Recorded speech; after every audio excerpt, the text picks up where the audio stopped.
नमस्कार दोस्तों, आप सभी का स्वागत है आपके अपने YouTube channel study with Ravi पर। दोस्तों, आज के इस क्लास में हम उत्तराखंड वीकली करंट अफेयर्स पढ़ने जा रहे हैं। दोस्तों, इस वीक में जितने भी उत्तराखंड करंट अफेयर्स के इंपॉर्टेंट क्वेश्चंस बने हैं वह सभी हम अपनी इस क्लास में देखेंगे। दोस्तों, हम हर एक क्वेश्चन को डिटेल से जानते हैं जिससे आपको क्वेश्चन अच्छे से क्लियर हो जाए और आपका क्वेश्चन से रिलेटेड कोई भी डाउट ना रहे। दोस्तों, हम उत्तराखंड करंट अफेयर्स के अलावा नेशनल और इंटरनेशनल करंट अफेयर्स को भी पढ़ते हैं जिससे आपका नेशनल और इंटरनेशनल करंट अफेयर्स भी साथ साथ होता रहे। ठीक है, तो दोस्तों आपके एग्ज़ाम के लिए ये क्लास इम्पोर्टेंट रहती है। ठीक है, तो आपसे रिक्वेस्ट है कि प्लीज़ आप इस क्लास को एंड तक जरूर देखिएगा क्योंकि दोस्तों आज की इस क्लास में सभी क्वेश्चन मोस्ट इम्पोर्टेंट हैं। तो चलिए शुरू कर लेते हैं आज की अपनी इस क्लास को, जिसका पहला क्वेश्चन रहेगा। बताना है फ्रेंड्स, हाल ही में केंद्रीय खेल मंत्रालय ने उत्तराखंड के प्रसिद्ध खेल प्रशिक्षक सुभाष राणा को द्रोणाचार्य पुरस्कार से सम्मानित करने की घोषणा की।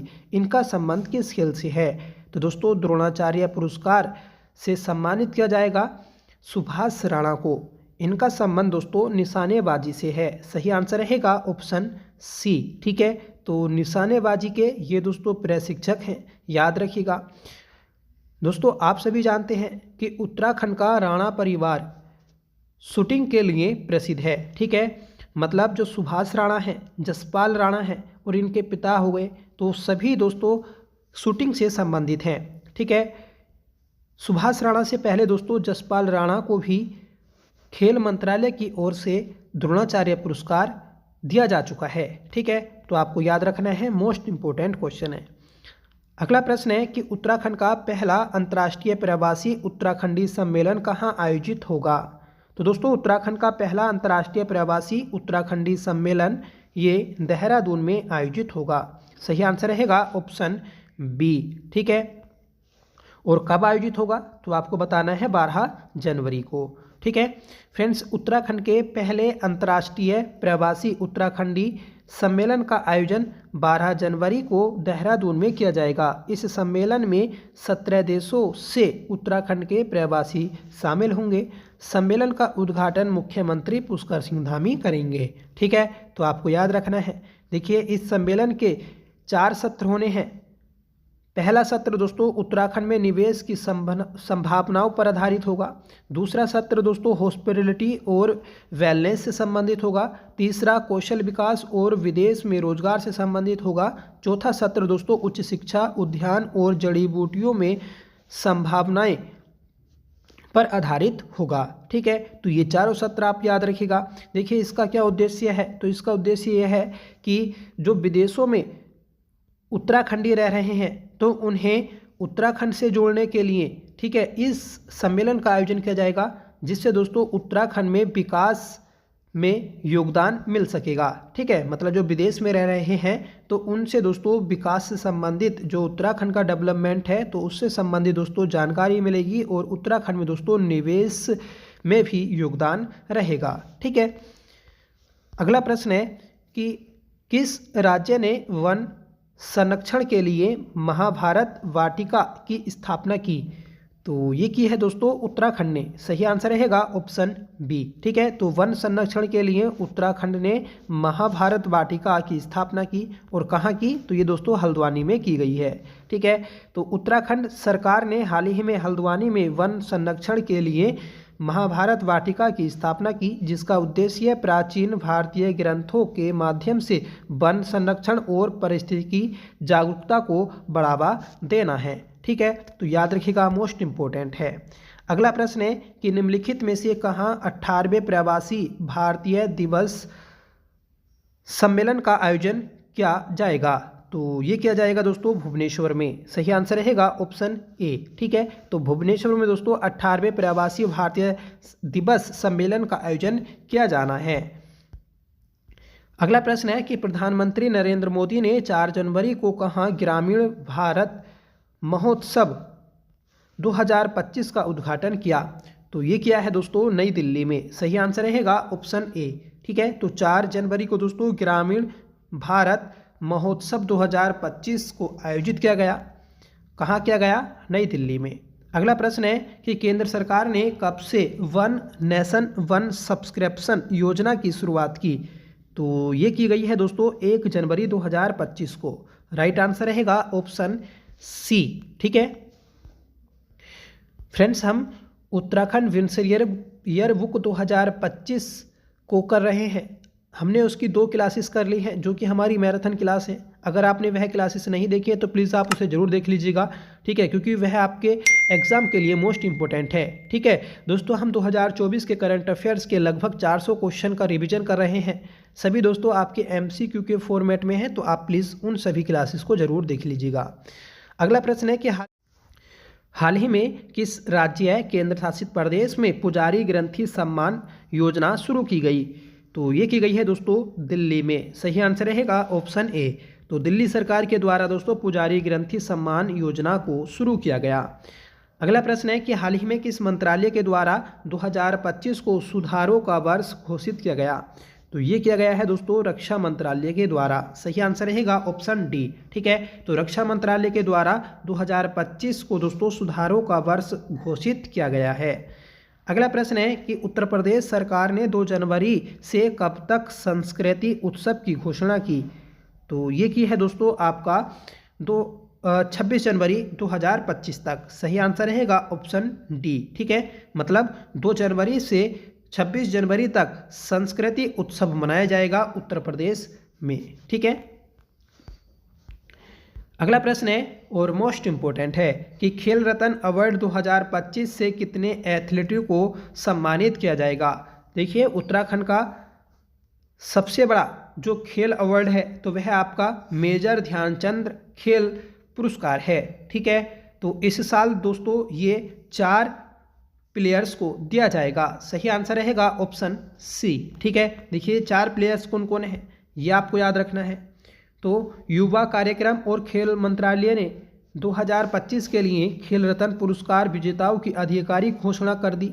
यह प्रतिष्ठित पुरस्कार 4 प्रतिष्ठित एथलीटों डी गुकेश जो कि शतरंज से संबंधित हैं, हरमनप्रीत जो कि हॉकी से संबंधित हैं, प्रवीण कुमार जो कि पैरा एथलीट्स है, और जो मनु भाकर हैं तो ये दोस्तों आपकी निशानेबाजी से संबंधित हैं। ठीक है, तो इन चारों प्लेयर्स को दोस्तों आपका 2025 में मेजर ध्यानचंद खेल रत्न पुरस्कार दिया जाएगा। ठीक है दोस्तों, ये पुरस्कार 17 जनवरी को दिया जाएगा। ठीक है, जो राष्ट्रपति भवन है दिल्ली में, तो वहाँ पर ही दोस्तों एक समारोह आयोजित किया जाएगा और ये पुरस्कार दोस्तों वितरित किए जाएंगे। ठीक है, नेक्स्ट क्वेश्चन है, भारत के पहले गिलास सी ब्रिज का अनावरण किस राज्य में किया गया? तो ये किया गया है दोस्तों तमिलनाडु में। सही आंसर रहेगा ऑप्शन ए। तो आपको याद रखना है कि तमिलनाडु में भारत के पहले गिलास सी ब्रिज का अनावरण किया गया। ठीक है फ्रेंड्स, तमिलनाडु ने आधिकारिक तौर पर भारत के पहले गिलास सी ब्रिज का अनावरण किया, जिसका उद्घाटन 30 दिसंबर 2024 को मुख्यमंत्री MK स्टालिन के द्वारा किया गया। ये ब्रिज दोस्तों विवेकानंद रॉक मेमोरियल और कन्याकुमारी में 133 फुट की तिरुवल्लुवर प्रतिमा को जोड़ती है। ठीक है, तो याद रखिएगा दोस्तों पर्यटन को बढ़ावा देने के लिए ये ब्रिज बनाया गया है। ठीक है, तो याद रखिएगा इंपॉर्टेंट है। यहाँ के मुख्यमंत्री भी आप याद रखिएगा MK स्टालिन है। ठीक है, और ये भी क्वेश्चन है दोस्तों कि भारत में विवेकानंद रॉक मेमोरियल कहाँ स्थित है? तो आपको बताना है कन्याकुमारी तमिलनाडु में। अगला प्रश्न है कि साल 2024 के लिए कितने एथलेटिक्स को अर्जुन पुरस्कार से सम्मानित किया जाएगा? तो दोस्तों 32 प्लेयर्स को दोस्तों साल 2024 के लिए अर्जुन पुरस्कार दिया जाएगा। ठीक है, तो याद रखिएगा इंपॉर्टेंट क्वेश्चन है। फ्रेंड्स, विभिन्न खेलों में उनके असाधारण प्रदर्शन के लिए कई उत्कृष्ट एथलेटिक्स को 2024 का अर्जुन पुरस्कार प्रदान किया जाएगा। साथ ही दोस्तों 4 एथलेटिक्स को खेल रत्न अवार्ड से भी सम्मानित किया जाएगा। हमने ऊपर भी जाने दोस्तों ये 4 प्लेयर्स, तो याद रखिएगा। ठीक है दोस्तों, ये पुरस्कार 17 जनवरी 2025 को राष्ट्रपति भवन नई दिल्ली में राष्ट्रीय खेल पुरस्कार समारोह के दौरान प्रदान किए जाएंगे। ठीक है, तो याद रखिएगा मोस्ट इंपोर्टेंट क्वेश्चन है। अगला प्रश्न है, हाल ही में आरिफ मोहम्मद खान ने किस राज्य के राज्यपाल के रूप में शपथ ली? तो राइट आंसर रहेगा ऑप्शन सी बिहार। तो बिहार के नए राज्यपाल बने हैं दोस्तों आरिफ मोहम्मद खान। ठीक है, तो याद रखिएगा अगला प्रश्न है कि हाल ही में किसके नेतृत्व में मूल्य सूचकांक के आधार वर्ष को संशोधित करने के लिए एक कमेटी का गठन किया गया। तो सही आंसर रहेगा ऑप्शन बी, रमेश चंद। रमेश चंद के नेतृत्व में दोस्तों मूल्य सूचकांक के आधार वर्ष को संशोधित करने के लिए एक कमेटी का गठन किया गया है। ठीक है, याद रखना है, इंपॉर्टेंट है। अगला प्रश्न है कि वर्ल्ड बिलियर्ड्स शतरंज चैंपियनशिप का आयोजन कहाँ किया गया। तो ये किया गया दोस्तों न्यूयॉर्क में। सही आंसर रहेगा ऑप्शन सी।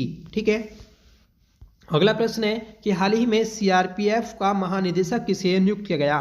तो दोस्तों सीआरपीएफ के हाल ही में महानिदेशक नियुक्त किए गए हैं बितुल कुमार। सही आंसर रहेगा ऑप्शन सी। ठीक है दोस्तों, बितुल कुमार ने अनीस दयाल सिंह का स्थान लिया है। यह आप याद रखिएगा, मतलब सीआरपीएफ के इनसे पहले जो महानिदेशक थे तो वह अनीस दयाल सिंह थे। ठीक है, इनके सेवानिवृत्त होने के बाद दोस्तों इन्होंने पद ग्रहण किया। अगला प्रश्न है कि संतोष ट्रॉफी के 78वें संस्करण का टाइटल किस टीम ने जीता है। तो संतोष ट्रॉफी के 78वें संस्करण का टाइटल जो जीता तो वह दोस्तों पश्चिम बंगाल ने जीता है। सही आंसर रहेगा ऑप्शन ए। ठीक है, ये भी आप याद रखिएगा, संतोष ट्रॉफी किससे संबंधित है। तो ये दोस्तों आपकी फुटबॉल से संबंधित है। ठीक है फ्रेंड्स, पश्चिम बंगाल ने संतोष ट्रॉफी के 78वें संस्करण में जीत हासिल की है। 31 दिसंबर 2024 को हैदराबाद के जीएमसी वालयोगी स्टेडियम में आयोजित फाइनल में केरल को 1-0 से हराकर रिकॉर्ड 33वीं बार खिताब जीता। ठीक है, यह जीत दोस्तों 2016-17 सत्र में अपनी आखिरी जीत के बाद 8 साल के अंतराल पर पश्चिम बंगाल की शानदार वापसी को दर्शाता है। मतलब दोस्तों पश्चिम बंगाल ने ये ट्रॉफी 8 साल बाद जीती है। ठीक है, और टोटल कितनी बार जीत ली, 33 बार। अगला प्रश्न है कि साल 2025 का पहला शतक किस खिलाड़ी ने जड़ा। तो देखिए, साल 2025 का पहला शतक कुशल परेरा ने लगाया। ठीक है, सही आंसर रहेगा ऑप्शन डी। और कुशल परेरा किस टीम के प्लेयर हैं तो आपको बताना है श्रीलंका। ठीक है, अगला प्रश्न है फ्रेंड्स कि विवाद से विश्वास योजना की नई समय सीमा क्या है। तो ये है दोस्तों 31 जनवरी 2025। ठीक है, तो विवाद से विश्वास योजना की जो नई समय सीमा है तो वह दोस्तों 31 जनवरी 2025 कर दी गई है। ठीक है, याद रखना है, इंपॉर्टेंट है। देखिए, बीच में क्वेश्चन हमारा स्किप हुआ है। क्वेश्चन ये था कि हाल ही में इसरो ने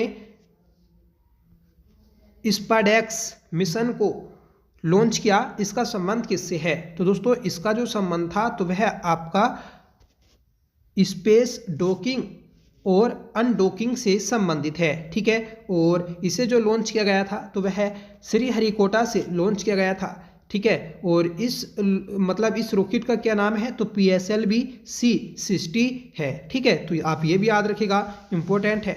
अगला प्रश्न है कि काम्या कार्तिकेयन ने 7 समिट चैलेंज को पूरा करने के लिए किस पर्वत की चोटी पर चढ़ाई की। तो ये की थी दोस्तों माउंट विंसन। सही आंसर रहेगा ऑप्शन बी। ठीक है फ्रेंड्स, माउंट विंसन ये आपकी अंटार्कटिका की सबसे ऊंची चोटी है। ठीक है, और इस चोटी को सफलतापूर्वक चढ़ाई करने के बाद इन्होंने 7 समिट को कंप्लीट कर लिया है। ठीक है, याद रखिएगा, ये दोस्तों मुंबई के नबी चिल्ड्रन स्कूल की 17 वर्षीय छात्रा हैं। ठीक है, तो याद रखिएगा। और दोस्तों सबसे कम उम्र में 7 समिट चैलेंज को पूरा करने वाली ये दोस्तों महिला बन गई हैं। ठीक है, तो याद रखिएगा, इंपॉर्टेंट है। अगला प्रश्न है कि विश्व ऑडियो विजुअल एंटरटेनमेंट शिखर सम्मेलन 2025 का आयोजन कहाँ होगा। तो इसका आयोजन दोस्तों नई दिल्ली में होगा। सही आंसर रहेगा ऑप्शन बी। ठीक है फ्रेंड्स, भारत पहली बार 5 से 9 फरवरी 2025 तक विश्व ऑडियो विजुअल एंटरटेनमेंट शिखर सम्मेलन की मेजबानी करने के लिए तैयार है। ठीक है, इसका आयोजन दोस्तों नई दिल्ली के भारत मंडपम में होगा। ठीक है, तो याद रखिएगा, इंपॉर्टेंट है। अगला प्रश्न है कि हाल ही में यूपी के सीएम ने किस नदी की सफाई पर केंद्रित जल शुद्धिकरण परियोजना का उद्घाटन किया? तो ये क्या है दोस्तों, राप्ती नदी पर। सही आंसर रहेगा ऑप्शन डी। राप्ती नदी के किनारे दोस्तों एक प्रमुख शहर है जिसका नाम है दोस्तों गोरखपुर। ठीक है, और गोरखपुर के यहाँ पर दोस्तों ये नदी काफ़ी प्रदूषित हो चुकी है, तो इसके पानी को दोस्तों साफ करने के लिए केंद्रित जल शुद्धिकरण परियोजना को शुरू किया गया। ठीक है, तो याद रखिएगा, इम्पोर्टेंट है। अगला प्रश्न है कि हाल ही में ICC cricketer of the year के लिए किसे नॉमिनेट किया गया? तो ये किया गया है दोस्तों अर्शदीप को। ठीक है, तो ये दोस्तों उत्तराखंड के फास्ट बॉलर हैं। ठीक है, इन्हें क्रिकेट ऑफ द ईयर के लिए नॉमिनेट किया गया है। और किस कैटेगरी में किया गया? तो ये भी आप याद रखिएगा, इन्हें दोस्तों आईसीसी पुरुष T20 cricket of the year category में नॉमिनेट किया गया है। ठीक है, और साथ ही साथ दोस्तों उत्तराखंड की महिला क्रिकेटर हैं स्मृति मंधाना, इन्हें वनडे महिला cricket of the year award से नॉमिनेट किया गया। नेक्स्ट क्वेश्चन है कि महिला विश्व रैपिड शतरंज चैंपियनशिप का टाइटल किसने जीता? तो ये जीता है दोस्तों कोनेरू हम्पी ने। सही आंसर रहेगा ऑप्शन सी, कोनेरू हम्पी ने दोस्तों महिला विश्व रैपिड शतरंज चैंपियनशिप का टाइटल जीता है, और इन्होंने ये टाइटल दोस्तों दूसरी बार जीता, ये भी आप याद रखिएगा। ठीक है, तो ये थी दोस्तों आज की हमारी क्लास जिसमें हमने 26 इंपॉर्टेंट क्वेश्चंस देखे, सभी इंपॉर्टेंट क्वेश्चन थे। ठीक है, तो आप कमेंट करके बताइएगा कि आपको क्लास कैसी लगी। आई होप क्लास आपको पसंद आई होगी। अगर आपको पसंद आई हो तो प्लीज़ इसे लाइक करिएगा, दोस्तों में शेयर करिएगा। आज का आपका होमवर्क है कि हाल ही में सीआरपीएफ का महानिदेशक किसे नियुक्त किया गया? तो इसका आंसर आपको कमेंट करके बताना होगा कि सही आंसर क्या रहेगा। साथ में बताइएगा दोस्तों आपको क्लास कैसी लगी, प्लीज़ कमेंट आप ज़रूर किया करें। ठीक है, और दोस्तों आपने अगर विंसेर बुक 2025 की जो मैराथन क्लास है, ठीक है, वह नहीं देखी है तो प्लीज़ आप उन्हें जरूर देख लीजिएगा। आगे वह आने वाली हैं और दोस्तों हम पूरे 400 क्वेश्चन करेंगे। ठीक है, तो प्लीज़ देख लीजिएगा, एंड स्क्रीन पर आपको वीडियो मिल जाएंगी। तो चलिए मिलते हैं नेक्स्ट क्लास के साथ, तब तक के लिए bye. Thank you so much for watching. Jai Hind.